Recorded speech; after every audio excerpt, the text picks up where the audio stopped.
Family took out a $500K mortgage in my name. Pay for your sister. It's your duty. I smiled, but my name is Naomi Carter. I'm 29 years old. The day I found out my family had taken a $500,000 mortgage in my name, I didn't scream. I didn't throw the mail across my small Austin apartment. I just stood there in the quiet of my kitchen, a single sheet of paper trembling in my hand as the afternoon sun cast long shadows across the floor, and I smiled. It wasn't a happy smile. It was a sharp, brittle thing, a crack in the smooth facade I had maintained for 29 years. It was the smile of someone who finally understood the rules of a game she never knew she was playing. I already knew how the story would end, just not how sweet the silence would feel after. It started with a letter. It arrived on a Tuesday, tucked between a pizza coupon and a credit card offer. The envelope was thick and official, bearing the name Liberty National Bank. I almost tossed it, assuming it was junk mail, but a cold sense of unease made me stop. I slid my finger under the flap. I unfolded the letter, and the dense legal jargon swam before my eyes until they snagged on a string of numbers that felt like a punch to the gut. Delinquent mortgage balance 512-304-47. My breath caught in my throat. It had to be a mistake. A massive, terrifying clerical error. I'd never bought a house. I rented, then my gaze drifted down the page and found the property address. It wasn't mine. It was a 4-bedroom house in the suburbs, the one with the big oak tree and wraparound porch. My sister's house. In that instant, the confusion vanished, replaced by a clarity so cold it burned. Every strange conversation from the past few months suddenly clicked into place. My mother asking for a copy of my driver's license for a family insurance plan. My father mentioning how proud he was of my perfect credit score. They weren't just proud. They were shopping. I sank onto a kitchen chair, the letter clutched in my fist. They thought I would fix this, just like I fixed everything else. They expected me to quietly absorb the debt and the betrayal. That's when I smiled for real. They had started a story using my name, but I was the one who was going to write the ending. Before I tell you how everything flipped, like and subscribe, and drop a comment to let me know where you are watching from. To understand how my family could do something so monstrous, you have to understand the universe they created. It was a solar system with only one sun, my sister Lauren. Everything and everyone else, including me, were just small rocky planets caught in her gravitational pull. She was the bright one, the social one, the one with the dazzling smile and the effortless charm that made people want to give her the world. My parents were her most devoted worshippers. In their eyes, Lauren could do no wrong. She was the future of the Carter family, a phrase my father would use at holidays, his chest puffed out with pride. I was the mechanic, the quiet, steady background character whose only job was to make sure the star of the show could always shine. My role was never spoken of, but it was reinforced daily through a series of small, life-altering transactions that I was taught to interpret as love. My entire life was a series of phone calls that began with a soft, loving tone that barely concealed the demand within. It was a masterclass in manipulation, and I was its most dedicated student. I remember one specific Tuesday afternoon when I was 24. I was at my desk, neck deep in a complex logistics report that was due by the end of the day. My boss was counting on it. I was in the zone. The numbers were finally making sense, and I felt that rare, satisfying click of productivity. Then my phone buzzed. It was my mother. Her tone was a carefully crafted performance of panic. "Naomi, honey, thank God you answered. It's your sister." Her car broke down on the freeway again. She's all alone and she's so flustered. The familiar script. I closed my eyes, the spreadsheet on my screen blurring. "Mom, I'm at work. I have a major deadline. Can't Dad go?" A heavy sigh crackled through the phone. "Oh, you know your father is in the middle of a big project. And I have my book club. You're the closest, sweetie. She's your sister. Please." The unspoken words hung in the air. Don't be difficult. Don't be selfish. This is what you do. So I did it. I apologized to my boss, packed up my things under his disappointed gaze, and forfeited any chance of leaving on time. The 45-minute drive to the stretch of highway where Lauren was stranded was filled with a low, simmering resentment. When I got there, I found her sitting on the guardrail, filing her nails, looking more bored than distressed. Her car, a trendy convertible my parents had bought her for her college graduation, was tilted at an awkward angle on the shoulder. "Took you long enough," she greeted me, not even looking up. "This is literally ruining my day. I'm going to be late for drinks with Ashley." There was no "thank you for leaving work." No, "I'm so glad you're here." Just the expectation that my time was a resource to be deployed at her convenience. I dealt with the tow truck driver, a gruff man who looked at Lauren's helpless act with unconcealed skepticism. I paid his fee with my credit card because, of course, Lauren's wallet was in her other purse. As we sat in the tense silence of my practical paid-for sedan on the way to her apartment, she complained about her stressful day. I just gripped the steering wheel. My own stress, my blown deadline, my boss's disapproval, an irrelevant footnote in the grand drama of her life. This pattern repeated itself in endless variations. A year later, it was the car insurance. I got a frantic call from Lauren on a Saturday night. Her voice was high-pitched with real panic this time. She had been in a minor fender bender, and when she went to exchange information, she discovered her insurance had lapsed 2 months prior. "They're going to give me a ticket, Naomi. It's going to go on my record. Mom and Dad will kill me," she wailed. I spent the next hour on my laptop, navigating a clunky insurance website. I found their policy. The overdue balance was nearly $400. Money I had earmarked for a new set of tires. "Lauren, I can't afford this right now," I told her, my voice strained. "Please, Naomi, please. I'll pay you back, I swear." "I just can't ask Mom and Dad again. They'll take the car away." It was the same promise she always made, a promise that evaporated the moment the crisis was over. I knew I would never see the money. But the alternative, the screaming matches, the family drama, my mother's inevitable guilt trip call about how I should have just helped my sister, was worse. So I typed in my debit card number and hit submit. The confirmation email felt like a receipt for my own subservience. The text I got from her 10 minutes later was a simple string of emojis. A heart, a prayer hands, a smiley face. My $400, my new tires, my financial prudence was worth 3 tiny digital pictures. They called this love, this dangerous conditional affection that was given only in exchange for my utility. Their praise was a currency used to purchase my compliance. "You're so responsible, Naomi," my mother would say with a warm smile. "We don't know what we'd do without you." It was meant to be a compliment, but it always felt like a job description. This dynamic, this unspoken family hierarchy, became painfully clear as we moved into our late 20s. Lauren's life was a series of expensive abandoned hobbies, all funded by my parents. She was a photographer, then a jewelry maker, then a yoga instructor. Each new passion was celebrated, her lack of follow-through framed as a charming, artistic temperament. My life was the opposite. It was a straight line of logic and responsibility. I got a degree in logistics management, a field my father called boring but stable. I secured a good job, paid my bills on time, and slowly, painstakingly, started building a savings account. My dream was quiet and simple, but it was mine. A small condo, a space that belonged only to me. The final, clarifying moment came a few months before the letter from the bank. We were at our obligatory Sunday dinner. Lauren, glowing with self-importance, made her grand announcement. "Mom, Dad, I'm buying a house." The reaction was instantaneous and explosive. My father jumped to his feet, his face beaming. "That's our girl, the homeowner." My mother was already tearing up.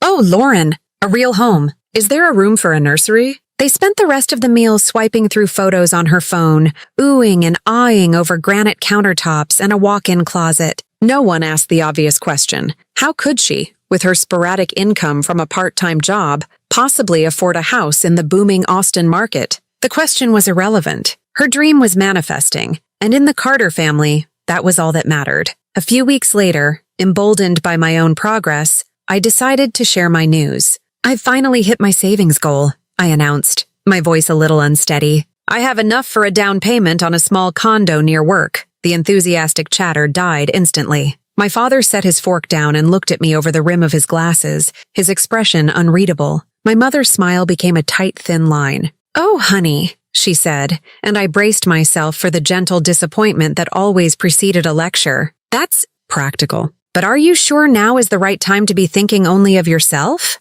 The question was so absurd I almost laughed. "What do you mean, only of myself?" "Well," she continued, carefully folding her napkin in her lap, "your sister is going to have so many new expenses. A house is a huge responsibility. She'll need help. Family has to be a priority. Being selfish just isn't a good look on you, Naomi." Selfish. The word hung in the air, thick and suffocating. My years of disciplined saving, of working overtime, of sacrificing small pleasures to build a future for myself, that was selfish. But Lauren, diving headfirst into a massive financial obligation she couldn't possibly manage on her own, was a hero. I looked from my mother's disapproving face to my father's silent endorsement, and the last piece of my denial crumbled. They didn't see two daughters. They saw an asset and a liability, a star and a stagehand, and a stagehand doesn't get her own spotlight. Her only job is to make sure the star's light never, ever dims. The betrayal didn't start with a forged signature on a mortgage document. It started decades ago, in a quiet, unspoken contract that stated my life would always be secondary to hers.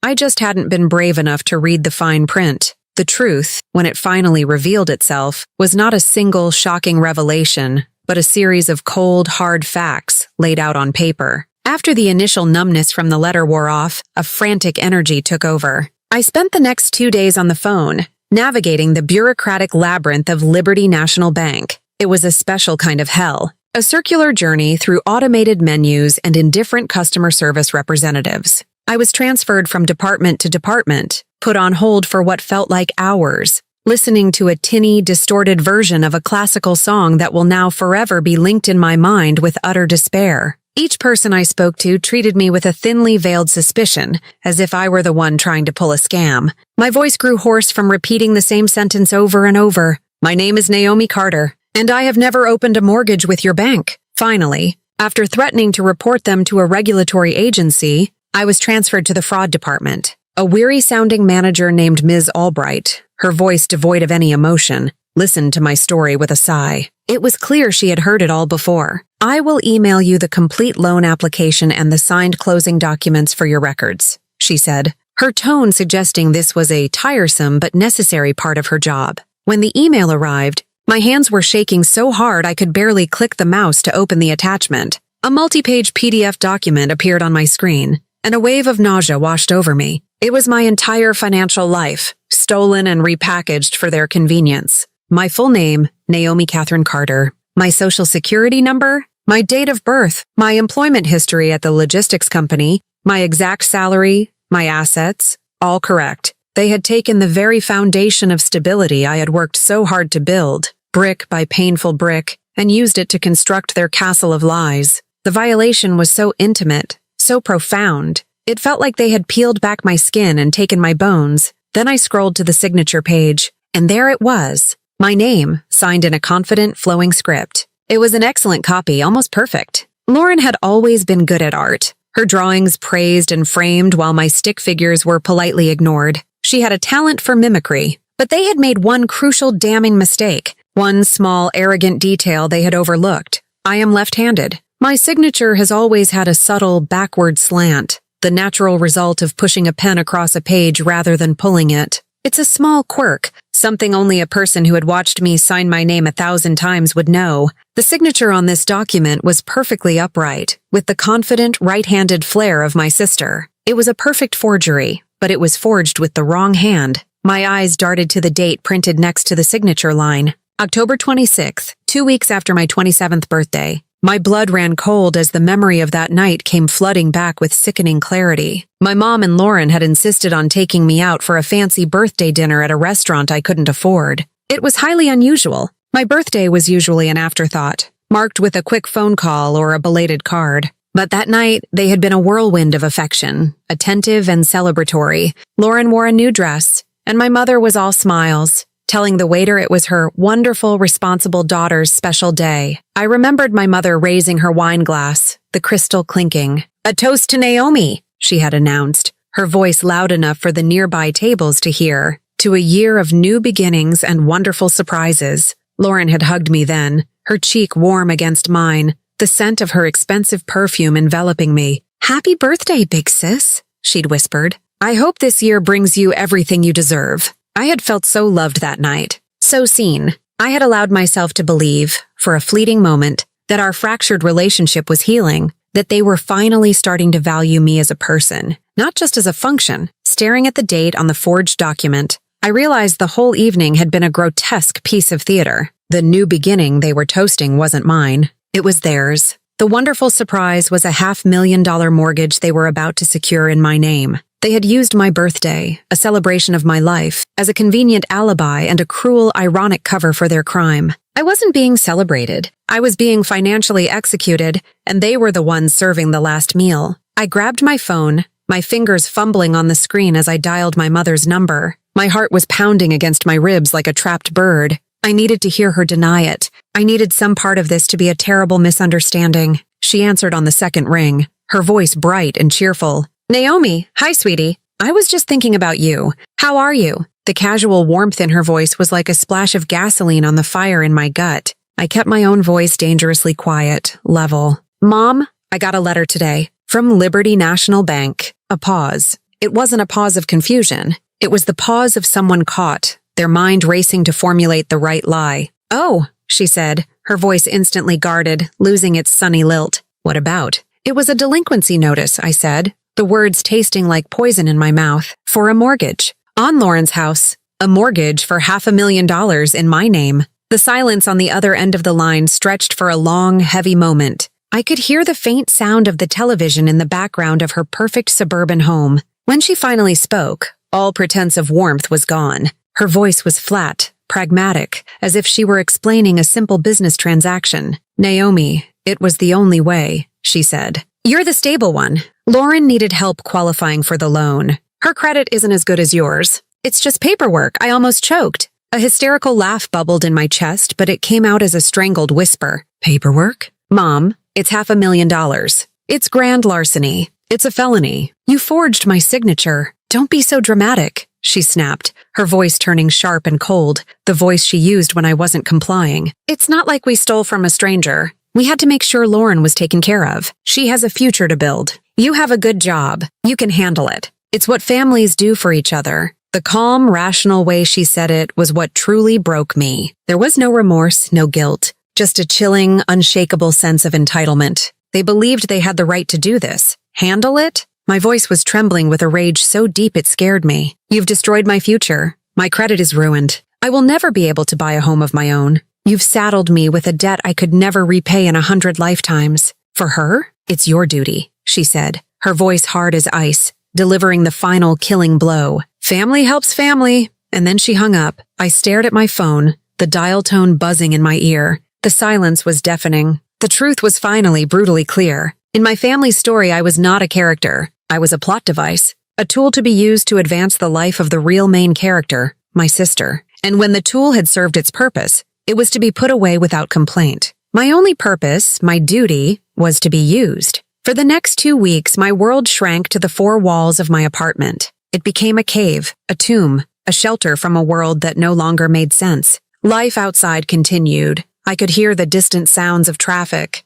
the laughter of children in the park across the street, but none of it felt real. It was like watching a movie through a thick pane of glass. My own life had been put on an indefinite, suffocating pause. I moved through my rooms like a ghost, a silent observer in a life that no longer felt like my own. The vibrant Killam rug in my living room seemed faded. The cheerful yellow of my kitchen walls looked sickly. Everything had been tainted by the betrayal. Sleep became a stranger, a luxury I couldn't afford. I would lie in bed for hours, tangled in my sheets, staring into the oppressive darkness of my bedroom. My mind, however, refused to rest. It became a torture chamber of looping conversations, a relentless replay of my mother's cold, pragmatic words. Family helps family. Don't be so dramatic. It's your duty. Each phrase was a fresh wound, a ghostly whisper in the silent apartment, reminding me that the people who were supposed to be my safe harbor were the ones who had steered my ship directly into the rocks.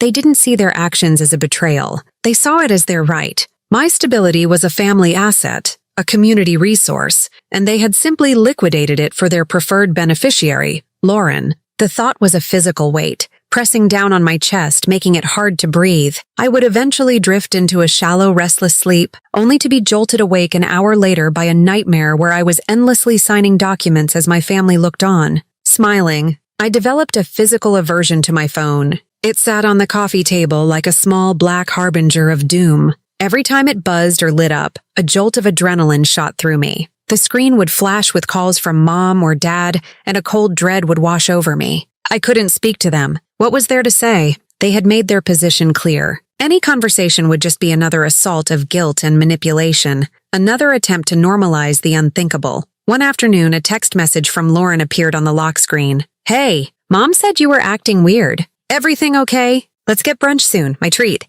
The sheer, breathtaking ignorance of it made me feel sick to my stomach. It was the casual cruelty, the complete lack of awareness that was so devastating. She was living in a $500,000 monument to my ruin, a home purchased with my stolen future, and she was offering to buy me a stack of pancakes. The smiley face at the end of the text felt like a final, cruel twist of the knife. I picked up the phone, my thumb hovering over the keyboard. I wanted to write back, to unleash a tidal wave of rage and pain. You destroyed my life. You forged my name. You are a thief. But I couldn't. The words wouldn't come. It felt like trying to scream in a vacuum. What was the point of explaining the wound to the person holding the knife? She wouldn't understand. She would just cry, and my mother would call me, and I would somehow end up being the villain for upsetting my sister. It was the family script, and I was tired of playing my part. I switched the phone off and tossed it onto the sofa, where it lay dark and silent. The isolation was a physical presence, a heavy cloak I couldn't take off. I had wonderful friends, people I'd known for years,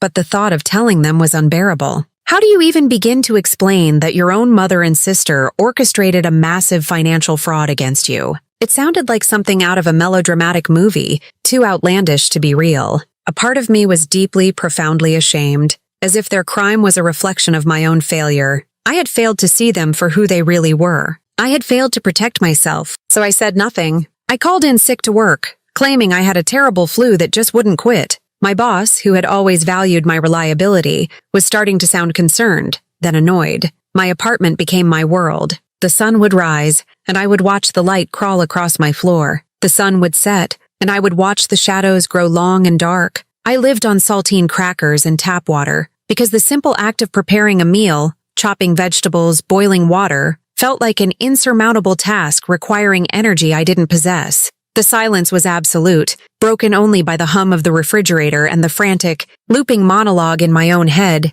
In that silence, I began to sift through the wreckage of my memories, re-examining my entire life through this new harsh lens. Every time I'd paid Lauren's bills, every time I'd dropped everything to rescue her from a self-made crisis, every time my parents had praised me for being responsible, it wasn't love. It was training. It was conditioning. They were programming me, year after year, to accept my role as the family's designated adult, their perpetual safety net. They weren't raising a daughter, they were cultivating a resource. The realization was a slow, creeping horror that settled deep in my bones. You don't apologize to a resource. You don't consider its feelings. You just use it until it runs dry. One evening, I was standing at my living room window looking down at the street below. A father was teaching his little girl how to ride her bike. She wobbled, her face a mask of intense concentration, and then she fell, her bike clattering to the pavement. Before she could even cry out, he was there, scooping her up, his large hands gentle on her small frame.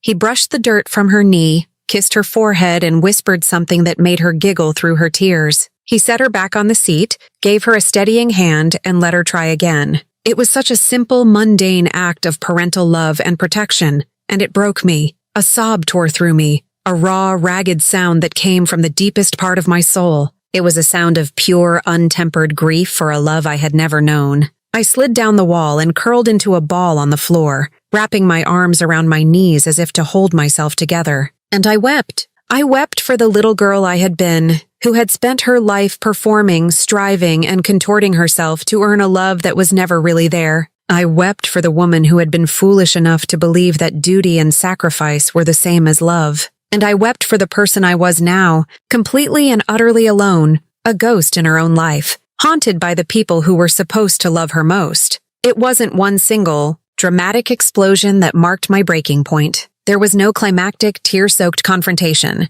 There was no moment of righteous fury where I smashed a framed family photo against the wall. It happened on a quiet Tuesday morning, exactly 15 days after I received the letter from the bank. The catalyst was not a shout, but a whisper. The quiet, digital chime of a notification from my phone. It was the mundane, bureaucratic nature of it all that finally pushed me over the edge. The morning started like all the others in the preceding 2 weeks. I woke up with a dull headache, the familiar result of a shallow, dream-plagued sleep. The stale taste of anxiety was in my mouth. I swung my legs out of bed and the room felt tilted, unsteady. I moved through my silent apartment like an automaton, my actions devoid of thought or purpose. I stared at my reflection in the bathroom mirror and saw a stranger, a pale woman with dark circles under her eyes that looked like bruises. I went to the kitchen, filled a glass with water, and stared out the window at the same unchanging view. Another day stretched before me, a vast, empty expanse of time that I had no idea how to fill.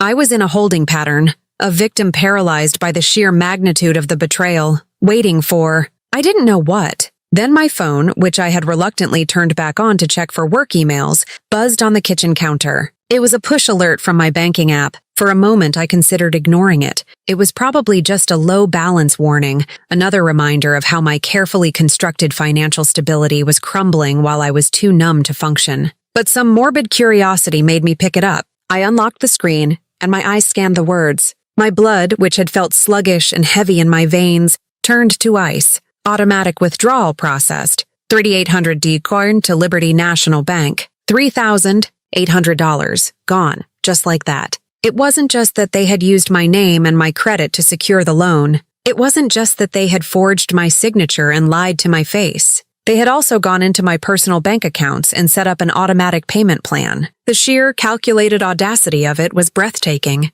It was a level of violation I hadn't even considered. They had arranged for me to silently bleed out, month after month, to pay for my sister's dream house. They assumed I was so disconnected from my own life, so accustomed to cleaning up their financial messes, that I would either not notice for a while or simply accept it as another one of my unspoken duties. They had not only stolen my future, they had arranged for me to personally finance the theft. I started to laugh. It was a horrible sound. It wasn't a laugh of joy or humor. It was a dry, hollow, rattling sound that scraped its way up from my throat, raw and painful. It was the sound of a person breaking, of a dam of suppressed grief and rage finally giving way. I laughed out loud in my silent apartment, the sound bouncing off the walls of my small kitchen. The absurdity was just too much. They had stolen my future, and they had arranged for me to pay for it in monthly installments. The laughter died as quickly as it started, leaving a dead, ringing silence in its wake. But in that silence, a profound shift occurred.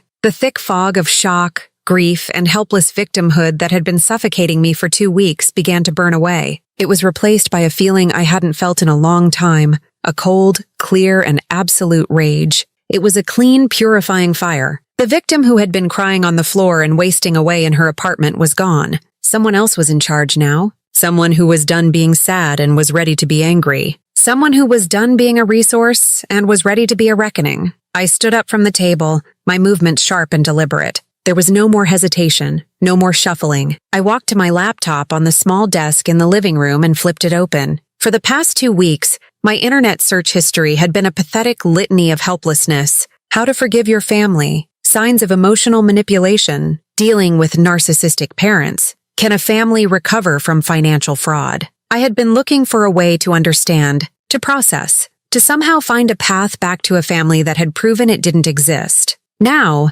my fingers moved over the keyboard with a new and unfamiliar certainty. I methodically deleted the old searches one by one. Healing, gone.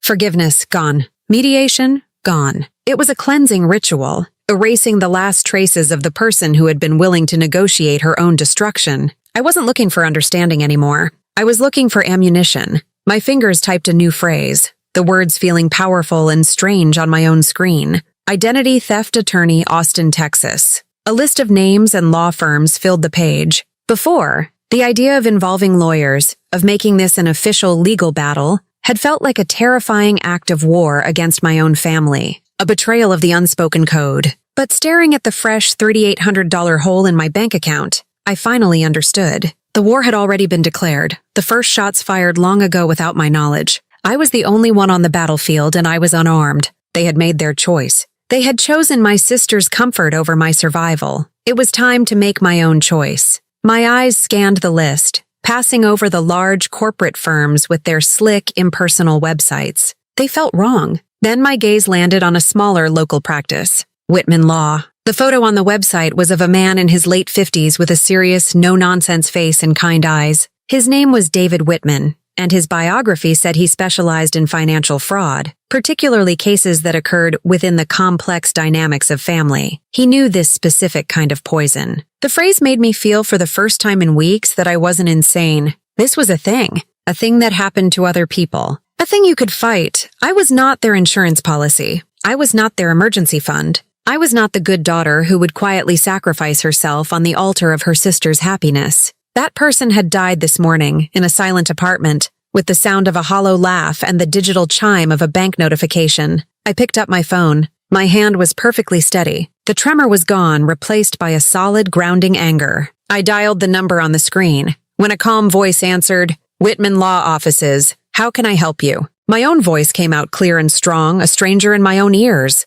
"Hello," I said, and there was no waver, no hint of a tear. "My name is Naomi Carter. I need to make an appointment to report a crime." Walking into David Whitman's law office felt like stepping into another world. It wasn't the intimidating glass and steel tower I had envisioned from legal dramas on TV. It was in a modest, older brick building downtown, the kind with creaky wooden floors and tall, wavy glass windows that let in the afternoon light. The air inside smelled of old paper, leather, and freshly brewed coffee. It was the smell of order, of history, of problems being methodically solved. After weeks of living in the chaotic, suffocating silence of my apartment, this calm, professional space felt like the first breath of clean air after a long illness. David Whitman himself was exactly as his photo suggested. He was a man in his late 50s, with graying hair at the temples and a calm, steady gaze that seemed to take in everything without judgment. He wasn't overly friendly or effusive. There was no false sympathy in his handshake. He offered me a bottle of water, gestured to a worn leather chair opposite his large oak desk, and got straight to the point. "Tell me what happened," he said, his voice even and direct. So I did. For the first time, I said all of it out loud to another human being who wasn't part of the poison. I laid out the whole ugly story, from my role as the family fixer to the golden child worship of my sister Lauren. My voice was shaky at first, but as I spoke, a strange strength began to build. The act of giving words to the betrayal, of structuring it into a coherent narrative, made it feel less like a monstrous, all-consuming fog and more like a problem that could be examined and perhaps solved. I told him about the birthday dinner, the toast to new beginnings, and finally I told him about the letter from the bank. I slid the folder I had brought across the polished wooden table. It contained everything: the delinquency notice, the copies of the loan application, and the forged signature page. He picked up the documents, his movements deliberate and efficient. He didn't offer any comforting murmurs or shocked gasps. He simply read, his expression unreadable. He flipped through the pages like a surgeon reviewing a patient's x-rays, his focus absolute. I watched his eyes scan my stolen financial identity, my social security number, my employment history, my salary. It felt deeply exposing, but under his professional gaze, it was transformed from a source of shame into simple, irrefutable evidence. He spent a long time looking at the application, then at my signature. He held the page up to the light, his eyes narrowing slightly. This kind of fraud, the most devastating kind, always starts with trust, he said, his voice quiet but carrying the weight of experience. He placed the papers back on the desk and looked directly at me. The victims never see it coming because they can't imagine the person they love is capable of doing something like this. They assume it's a mistake. They try to fix it quietly. They try to forgive. They get dragged down with the ship because they're trying to save the person who is actively drilling holes in the hull. His words resonated so deeply they made my chest ache. He was describing my entire life, my entire instinctual reaction to this crisis. My first impulse had been to make it go away quietly, to absorb the damage. He tapped a finger on the signature page. "They traced you," he said, not as a question, but as a statement of fact. "Someone close, someone who has seen you sign your name hundreds, maybe thousands of times. Someone who knew your handwriting well enough to mimic it, but not well enough to understand the mechanics of how you form the letters." I just nodded, my throat too tight to speak. The validation was so powerful it almost brought me to tears. He saw it. He saw the truth. I wasn't crazy. I wasn't being dramatic. I was a victim of a calculated crime. "My sister," I finally managed to whisper. He nodded slowly, his gaze never leaving mine. I assumed as much. He leaned back in his chair, the old leather creaking softly. He steepled his fingers, looking at me with an intensity that was neither kind nor unkind. It was the look of a man assessing a situation, weighing the costs. "Here is what you need to understand, Naomi," he said, his tone serious. "If we move forward, there is no going back. The path you've been on your whole life, the one where you absorb the damage to keep the peace,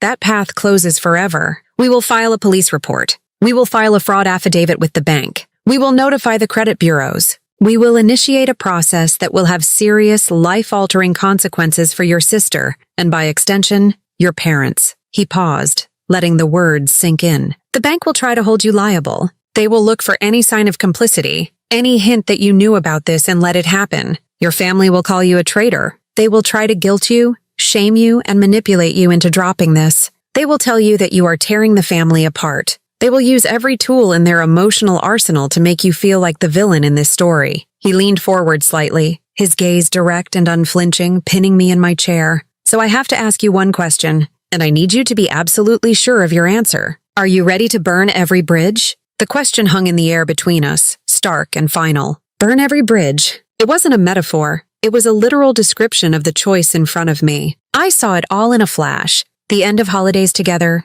the end of phone calls, the end of any pretense that we were a family. It meant turning my back on the two people who brought me into this world and the one person who had shared my childhood. It was the loneliest, most terrifying prospect I could imagine. But then, I thought of my mother's cold voice on the phone. It's your duty. I thought of my sister's casual text about brunch, sent while she was living in a house my stolen future was paying for. I thought of the $3,800 that had vanished from my bank account, a quiet, clinical theft that they felt entitled to. They weren't bridges of love and support. They were rickety one-way walkways that only ever led from my life to theirs. I was the only one who ever traveled across them, always carrying something: money, time, forgiveness. They had already soaked those bridges in gasoline when they chose my sister's wants over my fundamental right to my own life. They had lit the match when they forged my name. They were just waiting for me to walk across one last time so they could watch me go up in flames with the rest of it. I looked David Whitman directly in the eye, and the last of my fear and hesitation dissolved, burned away by the cold, hard certainty that had taken its place. They already burned them, I said, my voice quiet but firm as steel. I'm just here to collect the ashes. A small, almost imperceptible nod was his only reply. He didn't smile, but for the first time, I saw a flicker of something in his eyes. Respect, perhaps. He pulled a yellow legal pad towards him and picked up a pen. His entire demeanor shifted from philosophical to practical, from a man asking about the emotional cost to a general laying out a battle plan.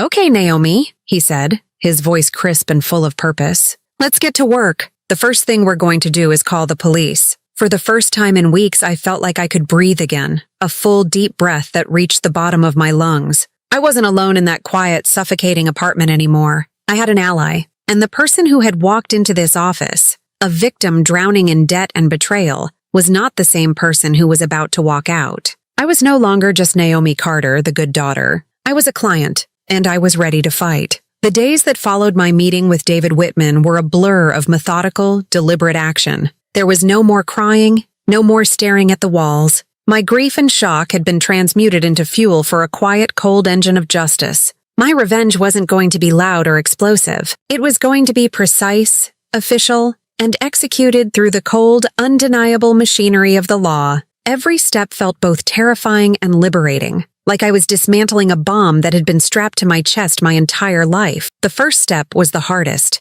Guided by David, who had prepped me on exactly what to say and what documents to bring, I walked into the main Austin Police Department precinct downtown. The air inside was sterile, smelling of disinfectant and bureaucracy. I sat on a hard plastic chair in a waiting area, my folder of evidence clutched in my lap like a shield. My heart hammered against my ribs. This was the point of no return. This was making it real. The officer who took my statement was a young man with a tired, bored expression, as if he was hearing another story of a petty squabble. He typed slowly with 2 fingers, his gaze fixed on his computer screen. But as I laid out the documents on his desk, the bank letter, the forged mortgage agreement, the record of the automatic withdrawal, my driver's license with my real left-handed signature, his demeanor changed. The boredom evaporated, replaced by a professional seriousness. He picked up the forged document, looked at it, then looked at my license. That's a damn good forgery, he muttered, almost to himself. He looked at me then, really looked at me, and his eyes held a flicker of sympathy. This was your sister?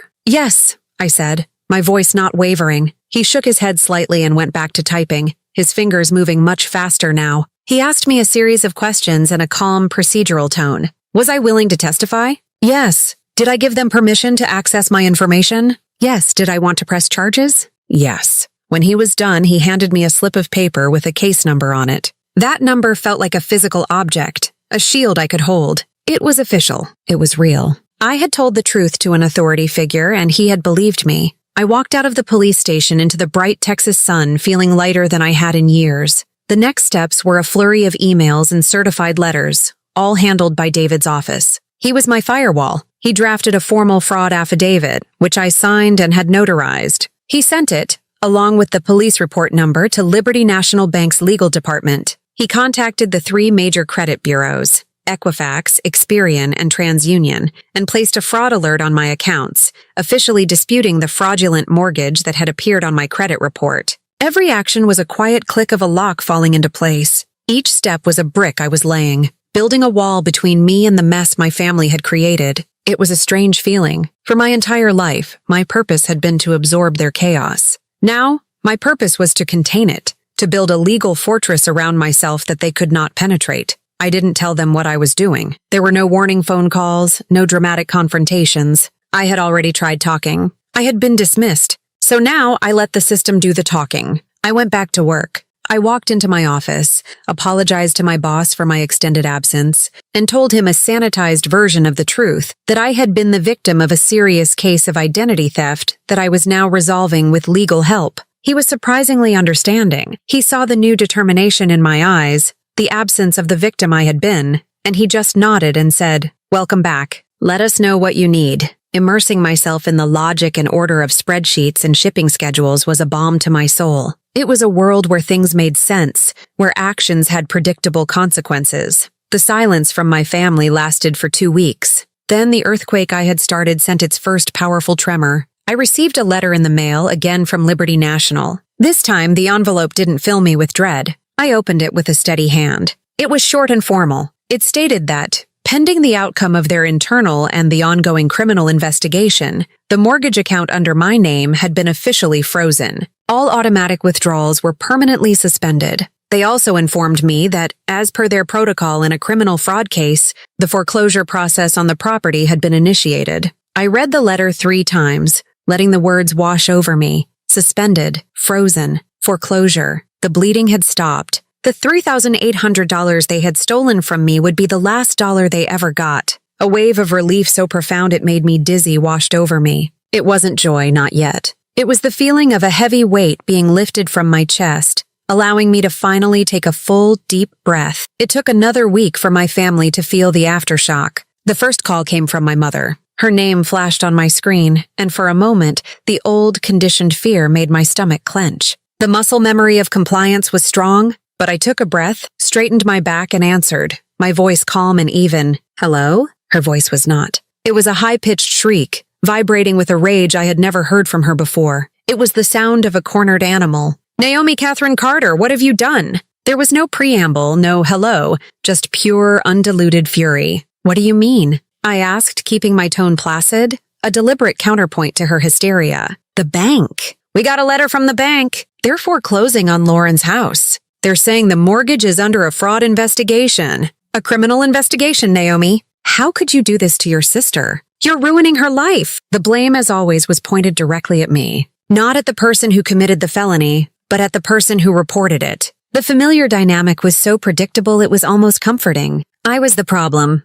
I was the one causing the drama. "Let me rephrase that for you, Mom," I said, my voice dangerously soft. "The question isn't how could I do this to her. It's how could I stop her from continuing to do this to me? You are tearing this family apart," she screamed into the phone. Her voice was cracking now, breaking under the weight of her own panic. The consequences were finally real. They were no longer an abstract problem for good, stable Naomi to solve. The consequences had arrived at her doorstep in a certified letter. I thought of all the years I had spent absorbing their chaos, fixing their mistakes, and managing their emotions. I thought of the sleepless nights, the anxiety, the quiet resentment I had swallowed down to keep the peace. The peace was never real. It was just the absence of their problems. "No," I said, and the single word was filled with a finality that silenced her mid-rant. "You did. You tore this family apart a long time ago when you decided I was a bank account, not a daughter. You tore it apart when you toasted to my future while you were actively destroying it."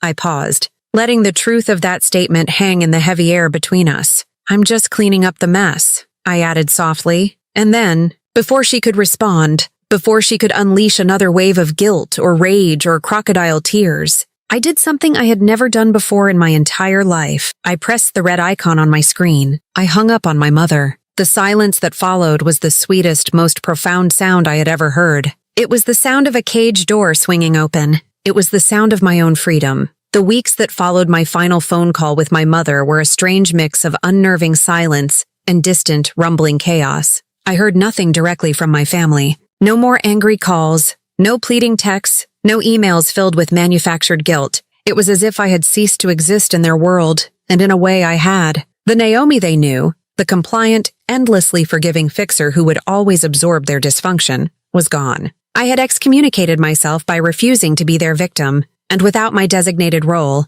they had no use for me. The silence was a confirmation of what I had learned. My presence in the family was conditional upon my utility. News of the fallout reached me in fragments, through the small-town gossip mill that inevitably connects all suburbs. An old acquaintance from high school, a woman named Sarah who I hadn't spoken to in years but was connected to on social media, sent me a tentative message. "Hey Naomi, weird question and feel free to tell me to buzz off, but is everything okay with your sister? I live a few streets over from her and there's a foreclosure notice on her front door. Hope you're all okay."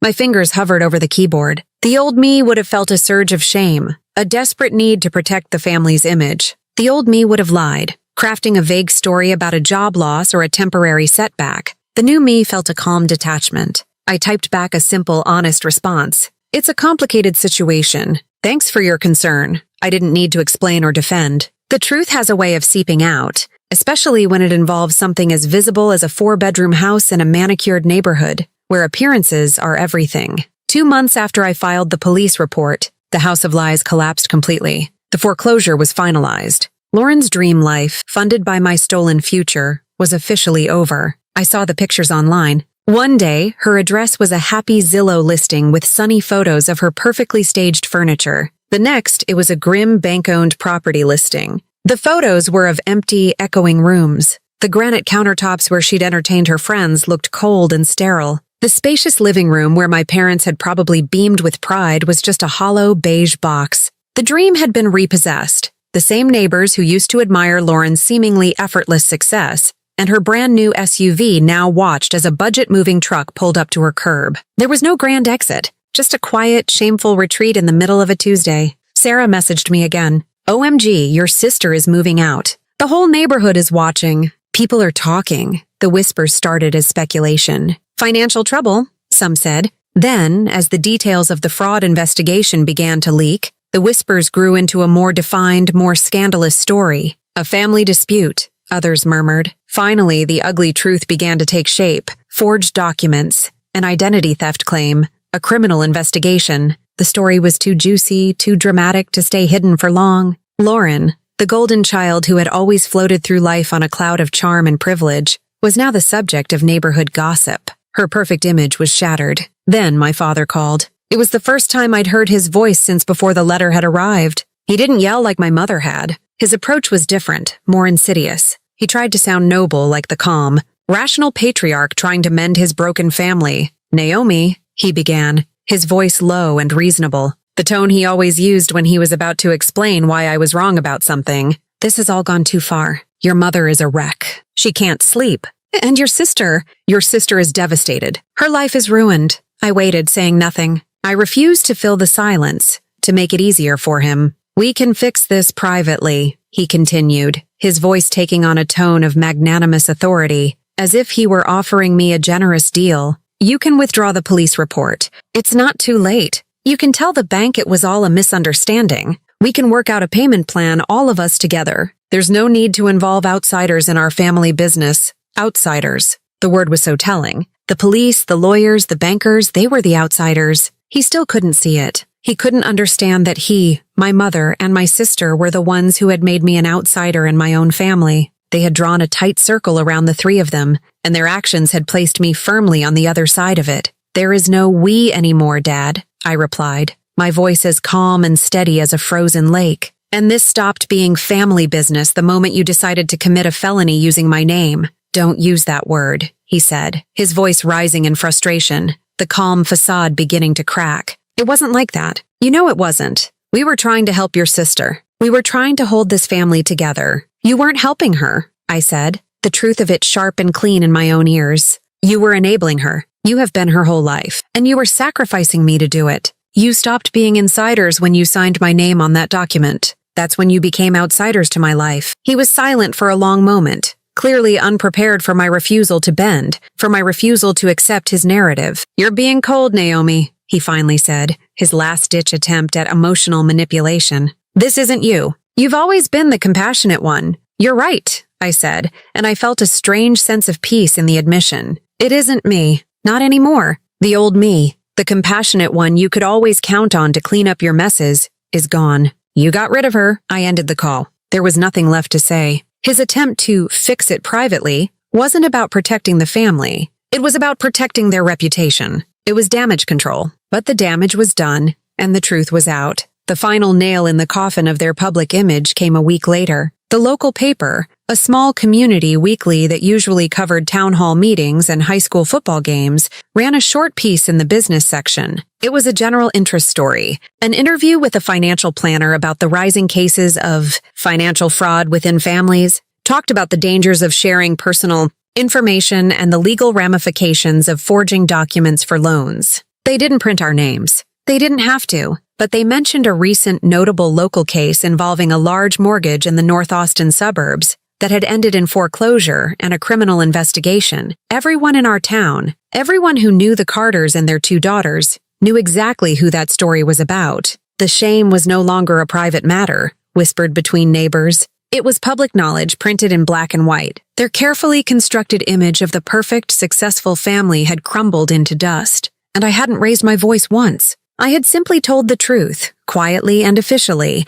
and let the consequences unfold like a slow, unstoppable earthquake. A year can change everything. 12 months after my final, chilling phone call with my father, the legal dust had finally settled. The criminal investigation had concluded, finding Lauren fully responsible for the fraud. My lawyer, David, had explained my options. I could push for the harshest possible penalties, which could include jail time. The thought was tempting for a fleeting, vengeful moment. I imagined her in a prison jumpsuit, finally facing a consequence she couldn't charm her way out of. But when it came down to it, I found I didn't want revenge. I just wanted it to be over. I wanted peace. I informed the prosecutor that I did not wish to see my sister incarcerated. In the end, she received a felony conviction that would follow her for the rest of her life, a court order for restitution that I knew I'd never see a penny of, and a 5-year probation sentence. Her financial reputation was completely destroyed. The bank, in a formal letter, officially released me from any and all liability for the fraudulent mortgage.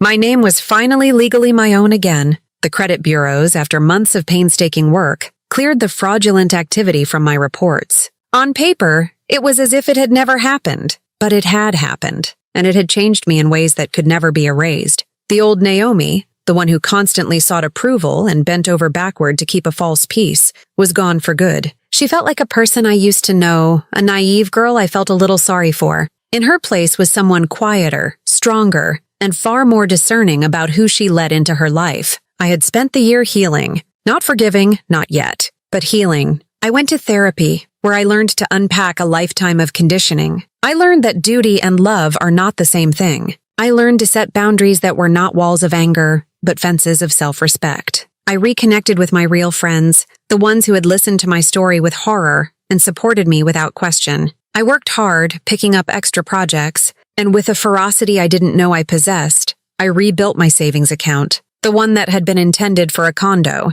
And then, one sunny Saturday afternoon in late autumn, I did something just for me. I bought my own house. It was nothing like the sprawling, ostentatious house Lauren had tried to steal. There were no granite countertops or walk-in closets. It was a small 2-bedroom bungalow on a quiet, tree-lined street, built in the 1950s. It had original hardwood floors that creaked in a comforting way, and a big, mature oak tree in the front yard that reminded me of the one at her old house, only this one was mine. It had a small, screened-in porch, perfect for a rocking chair and a cup of coffee on a warm evening. It was modest. It was manageable. It was peaceful. The day of the closing, I sat in a different lawyer's office, not David's, but a real estate attorney's. The room was bright and impersonal, filled with stacks of paper, each one requiring my signature. I picked up the pen, a simple blue ballpoint, and my hand was perfectly steady. As I signed my name again and again and again, each stroke of ink on paper felt like a profound act of reclamation.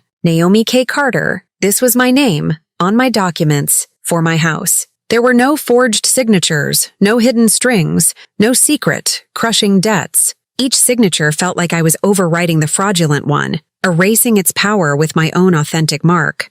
When I was done, the attorney smiled and slid a small, plain envelope across the table. Inside were the keys. They were simple brass keys on a plain silver ring, but they felt as heavy and significant as a crown. I walked out into the sunshine, got in my car, and drove to my house, my home. I stood on the small concrete porch for a long time before putting the key in the lock. The click of the tumbler turning was the most satisfying sound in the world. Inside, the house was empty. The rooms echoed with every step I took on the wooden floors. But it wasn't an empty, lonely feeling. It was the emptiness of a blank canvas. It was the quiet of possibility. It was a future I would build myself, on my own terms. I walked through the living room, into the small kitchen with its retro yellow-tiled counters, and looked out the window at my backyard. A real backyard, with a small patch of grass and a place for a garden. I leaned against the counter and I didn't smile. Not a big performative smile. It was just a small, quiet lifting of the corners of my mouth. It was the feeling of peace settling into my bones.